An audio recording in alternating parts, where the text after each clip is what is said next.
সত্যি কি ক্যাম্পাসের আসল ভিলেন এইচজে চৌধুরী? এই সব কিছুর পিছনে কি ঋতুজা চৌধুরীর হাত আছে, নাকি সত্যি তিনি ভালো মানুষ? এই নিয়ে অনেক প্রশ্ন ঘুরপাক খাচ্ছে টেলিপাড়ায়।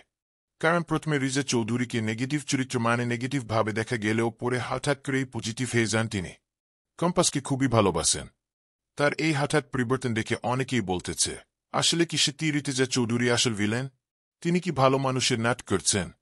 সবাই বলতেছে হয়তো আগামীতে দেখা যাবে আসল ভিলেন তিনি, তবে সত্যি বলতে আগামীতে এরকমটা কিছুই দেখানো হবে না, কারণ ধারাবাহিকের গল্প অনুযায়ী দেখা যাচ্ছে অখিলেশ চৌধুরীর সাথে মুক্তি মাসির একটি সম্পর্ক রয়েছে, যে সম্পর্কের কথা জানে না রিজা চৌধুরী।